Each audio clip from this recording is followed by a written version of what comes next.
Ooh, nostalgia for Doomsday? Well, I never. Rob here. I'm reaching out to see if the current apocalypse measures up to the ones in our youth. Could pop culture have been so wrong? Apocalypse?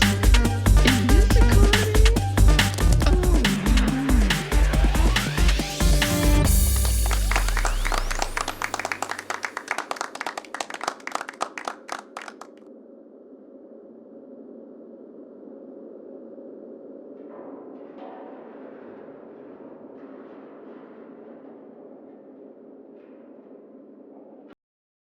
Oh. Well, I guess I'll start with last year, huh? Am I right? We just had the Gulf of Mexico on. Fire. Yeah. Nobody really wants all this. That's all it is. All this is the landscape where we can also tell the story of like this is all background noise to fucking billionaires that are trying to get into space with their private like spaceships. Those three fucking dipshits are actively trying to leave the planet. You have to have hundreds of people like on the ground just to make sure that they can survive for like 4 minutes. Yeah. Well, there's nothing there. It's space. There's nothing there that you can use to live. You have to take everything with you, including air. It doesn't make any sense. There's no reason to do it. But you know.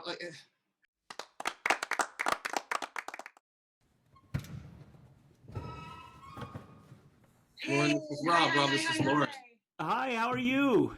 I'm better now. It's so nice to meet you. It's so nice to meet you. I loved your masks. Oh, thank you. Oh, yay. That's wonderful. My name is Mike Pennekamp. I'm a printmaker, an artist living in Chicago, Illinois. And With me. Hi, I'm Lauren B. I'm also an artist, and I focus on remaking, reusing, recycling materials. Well, I build shrines, but that's not a job. I'm interested in the shrine building. Is it for hire? Oh, I would love to be hired. So, I've been thinking a lot about this since we spoke, and didn't grow up in a religious home necessarily. My parents, I guess they would tell you that they were religious. We kind of went to church sometimes, but I ended up, for some reason, they enrolled me in a Catholic grade school. Oh. So get all of the some pretty gruesome stuff. And so I got a lot of that. The idea of the devil and the idea of, the apocalypse or Armageddon or whatever was in my head. I was also a really anxious kid. If my parents were gone for a minute longer than they said they were going to, I knew for a fucking fact they were dead. Like I just knew. My parents, and like I was just alone. I was stranded here and like at the daycare or, like in the fucking movie section of the Walmart or something, so anyway, I was just a real anxious kid. The year 2000 really did a number on me. Looking back on it, it's ridiculous. But it was everywhere. I was just young enough. I was coming of age. Yeah. There's the idea of the tribulation. And a lot of people thought that like the bug, the Y2K bug was going to usher in the tribulation. Banks were going to collapse, all sorts. It was a really great melting pot of apocalyptic scenarios that could come from the year 2000. But more than anything else, there was this movie called End of Days. I want to know more about it. Released in 1999. And for some reason, I don't know why, that movie got to me. And it was it was some like fucking mystery. I'm sorry, I don't know if I should be cussing. Mystery thriller that was total garbage, really, looking back on it. I would like to give it a rewatch sometime. End of Days, has that got Arnold Schwarzenegger in it?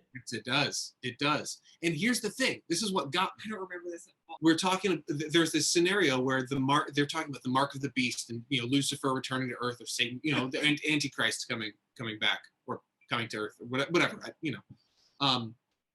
and the mark of the beast was 666. However, whomever it was, the one of the characters points out that in dreams, and the mark of the beast was written about in the book of Revelations, which was written by John the Revelator, I'm assuming. I think so, but I'm not sure either. But I like the song John the Revelator. Yeah, me too. Sure, we don't know. But the idea is the mark of the beast came in a vision, which is like dreams. And things in dreams appear upside down a lot of the times. That's just something they said in the movie, and I believed it. Like, we dream upside down. I don't know what that means. But so the mark of the beast, 666, is actually 999. Yeah. That blew my little kid mind. This is it. We're done for. That year was the first year that, like, I was invited to a New Year's party by a girl who I had a big crush on. She invited me to this New Year's party, and I really wanted to go. And I was like, this the end of the world is, I mean, this is all kind of like, you know, poo-pooed. I know I only saw the movie in November, and by December I had already kind of like decided it wasn't real. But my parents, I would prefer we all stay together on New Year's. I mean, this is a time we really need to, this is a time for family.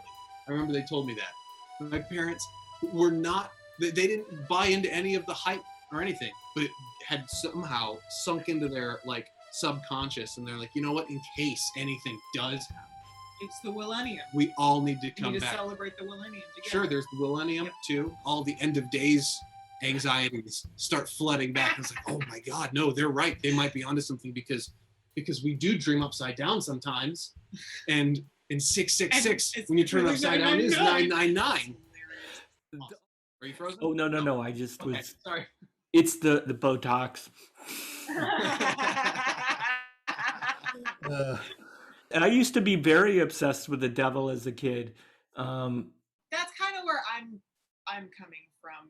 You know, like, I don't remember Y2K whatsoever. A lot of people don't. Like, there's a certain age that it made an influence, but a lot of younger people are like, well, only losers at offices that use Excel spreadsheets are concerned about computer. You know, I have a calculator. It's probably going to be all I need, you know, or they're more concerned with like Foursquare or, you know, whatever is going on at the playground, right? So my father is a chemist and very science minded. So he always thought it was like the Y2K thing was stupid, but he was obsessed with Nostradamus. Like he thought that Nostradamus really had something going on, which we watched the History Channel and TLC all the time. Everything was about Nostradamus and Mysteries of the Bible. That was a big one. And they were all narrated by Leonard Nimoy. And that was like, it was strange and kind of dumb, vaguely religious, vaguely sciencey. Yeah, real Time Life series shit. One of my favorite memories I have of a New Year's Eve is just, we always play Monopoly and drink sparkling grape juice. Mom, super religious Southern Baptist. I've had my run-ins with the Southern Baptist. They're a real handful. Great.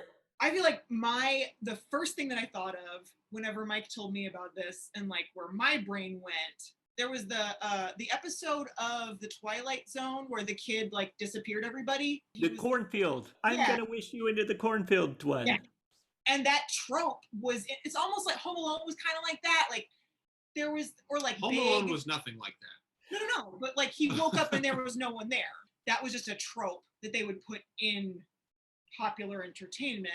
So I think that parents being gone for a long period, I had a similar situation to you where like, if they were gone for a while, my sister, she's 10 years older than me, she would tell me when I was a child that my mom was never coming home, either that she didn't love me anymore or that she had died in a car accident. I don't remember these anymore, but I was like 5. That was the groundwork. Mom started going back to church. My mom was driving us somewhere, and there's a lot of Rapture talk. Mom was telling me about one day where there was a strawberry moon. She was a kid, and this is when they lived in Ohio. And so she was like, no one else was home, and there was a strawberry moon, which is fairly common, but she saw the moon was red. She was home by herself, which was rare. So she had convinced herself that, oh, it's the rapture. My whole family got taken. I didn't, because I'm an evil sinner, and now I'm going to get tortured by like lion locusts, tiger locusts, or whatever the fuck. Murder hornets. the murder hornets, right? And I could feel it, and I was like, I know this is wrong, but she is infusing me with this fear right now. There was no resolution to it. The resolution was, that's why we go to church, and it might happen any day. For a female, like, you have to be nice to everyone, and you have to accept any behavior that an adult will, like, throw at you. And rules, devil doesn't need to follow any rules, really. That's the whole thing. He shouldn't have to. Kind of confused me about, like, revelations about the end times. Not the idea that we dream upside down, because I know that for a fact. Absolutely. I mean, you get the playbook, Yeah. right? Like that last chapter kind of tells you everything that's going to happen. Yeah. When you're a terrified religious child, I'm sure you're going to relate to this. The first time you learn, like, oh, well, we'll never know the time and date. Like, God says, no man will know the time and date. So I would think to myself, oh, well, it's going to happen tomorrow. Rapture's going to happen tomorrow. So then you know you cornered God. And you were because I just predicted it, so it can't happen tomorrow. Like, that's a loophole. Rapture, boo, lame.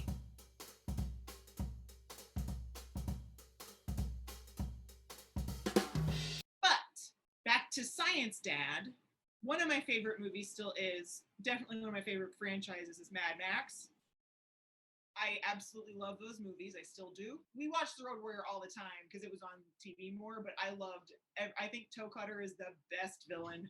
He's so great. The third one with Tina Turner. We don't need another hero. Yes. Yeah, that dresses like 30 pounds or something at like Bartertown. Yes. Whenever I talk about real like financial collapse, like serious shit, I always refer to it as Mad Max times because, first of all, I think that I would do the best. Like, Mad Max always really spoke to me. You can tinker in the desert and like do pretty well. It still appeals to me because I build stuff out of junk. I love it. I figured out that I can make twine from linden trees, and I've been like making cages for my tomatoes. And in the Mad Max times, I will be a benevolent queen. I'll work it out. If I survive the first big thing, I'll just be building shit. See, I don't have a role for myself that comes from a movie. I've actually, when I think about, like, you mentioned zombie movies earlier. I don't know if we were recording during that part or not. Like, I do really love all sorts of zombie movies. I do not expect, and there was a while, I think it was like the Zombie Survival Guide came out, that Max Brooks book. There, I remember lots of discussions. The idea of a zombie apocalypse would come up. You'd be like, oh yeah, what are you gonna do? We would like talk about their strategies. I never had a strategy. I'm gonna be like the first one dead. I want to be the first one dead. I want to be like, I don't want to have to deal with any end of the world bullshit. I'm going to go out of my way and inconvenience myself to survive the apocalypse. I don't want to have to deal with a nuclear fallout. I don't want to have to deal with trying to build a society. I don't have that kind of money. Any of that. Get that shit away from me. The best part of a zombie movie is when it's not zombies anymore. Yeah. It's the people. Yeah, it's always the human story. Yeah. With the story of the humans surrounded by zombies. That's always when it's really interesting. Nuclear, I'm not stoked about living through that either. I don't like a party at all. Yeah, it's not like Omega Man, right? Movies have depicted end of the world scenarios a very specific way, right? And the idea of a nuclear holocaust, don't depict it as just like, okay, everything's fine, but it's like, now stuff's the desert and people have like bumps on their skin. For some reason, popular culture has internalized that that's what radiation does, right? I saw a YouTube thing about like the best atomic explosions, and it had all these movies where there'd be the nuclear explosion and the hero they fly away as if it was like no big deal, like, oh, I escaped that. Yeah, we actually just watched. It gets like nudged. We just watched The Army of the Dead. Yeah. Army of the Dead with Tig Notaro. Yeah. And some other. I love that you said that. That's so... Yeah. I didn't even realize they added her after, and I saw her and I was like, Tig, ew! And like, I know that was the reason I watched that movie. She was fine. Like, she's the only person I liked even a little. That's true, because the movie was awful. Everyone yeah. fucking sucked. Nothing made any sense at all. And the nuclear explosion pushed a helicopter. Yeah. That thing crashed, and like, who was it? Somebody's like they survived the helicopter crash. The guy that was a complete dick. Minutes. Oh my god, it was so long. Wait, there's zombie royalty? Yeah, what? What the fuck is that? Oh. Why I want to be dead when zombies show up. It's a heist movie. People still thinking money means something. It's like, oh, look at all these pieces of paper. But like, I don't. They crack open the safe and there's just a piece of paper that says friendship. You know?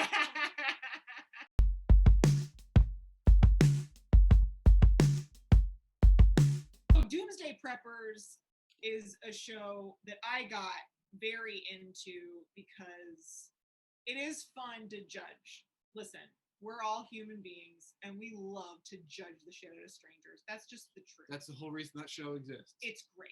And I think the first episode of that show I watched, I was like, oh, if the apocalypse happens, I'm just gonna go to their house and take all their stuff. I'm always into the homesteading aspect and like I got to start a garden outside, even though I rent, like I got to do that this year. And I've always been very aware of climate change and stuff like from the time I was a kid. Because again, science dad. Well, did you hear that Fox News is coming out with a weather channel? So to try to counteract the spin that the liberal media is having on the weather reports. So if you're one of these East Coast liberals who likes like the Weather Channel, sorry, there's someone who's going to spill the real beans.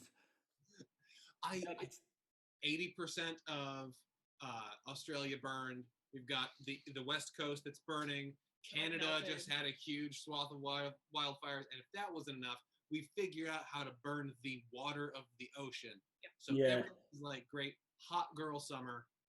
The idea of like the world ending has in all the movies that we see, all the TV shows that we watch, the world ends and there are these pockets of people, and this is where the libertarian things comes into play. People that have hoarded guns and bought supplies and they're ready, and we usually follow their story. And then you have like Doomsday Preppers, and those people are people that see the end of the world, and they're buying stuff so that they can have it when the world ends. It's right? so American to think that you can throw money at the problem. I mean, Lawrence pointed out plenty of times like the Doomsday Prepper stuff is just men shopping. There isn't anybody popularizing the notion that like the end of the world could be staved off if people actually voted and held their leaders accountable. Yeah, and held did people things accountable to fix, for what's actually happening. Yeah, like fix the problems that like this isn't inevitable. How many corporations are? I mean, the U.S. military is the biggest carbon producer. Yeah, out of like polluter. We're head and shoulders above everyone else as far as producing bullshit. We could try to curb that a little bit, but instead, and this goes back, Rob, to what you were saying at the very beginning of this, the elite hate the workers. So what we're being told now is that we shouldn't use straws anymore.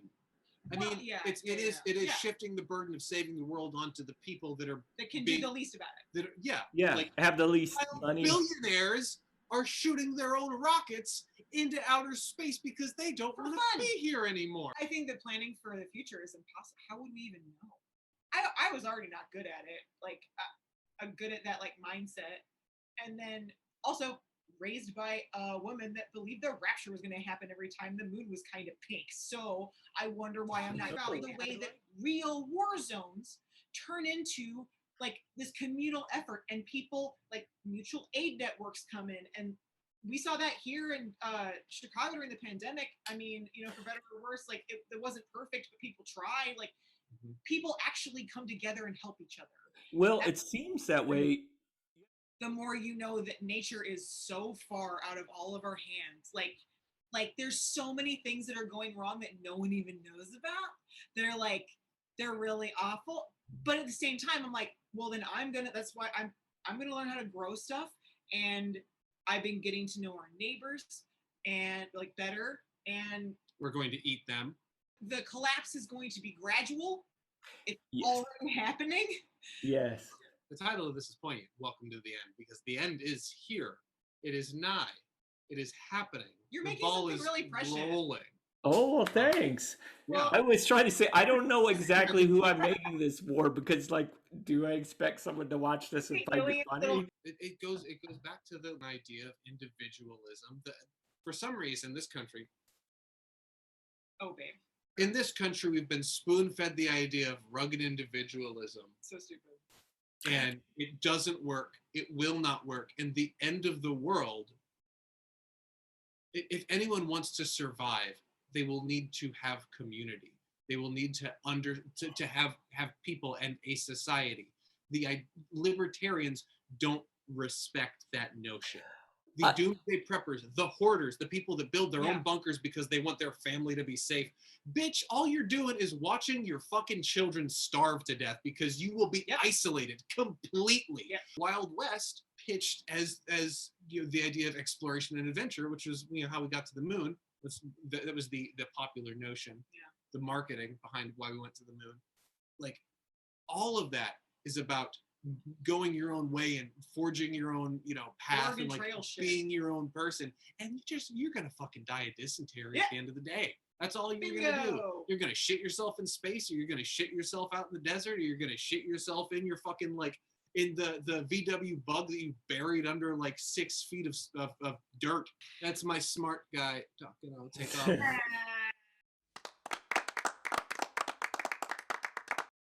Being prepared to handle the worst case scenario, sticking it out and problem solving is the only thing that's going to keep anybody safe now or ever. And I may or may not constantly practicing how to make like goofy bullshit out of tin cans that can also grow plants and maybe protect us. And he doesn't want to survive the apocalypse, so I'm just going to have to strap him to my back and like drag him kicking and screaming the whole time. So I know I'm doubling the work and I'm fine with it because you can't go. I said it. That's the agreement we have, so that's you fine. Can't. You just gotta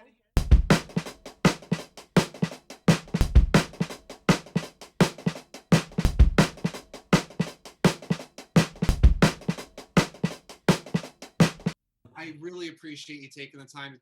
Happy, happy you Halloween, Halloween, Halloween. You didn't even tell me. Happy, happy Halloween.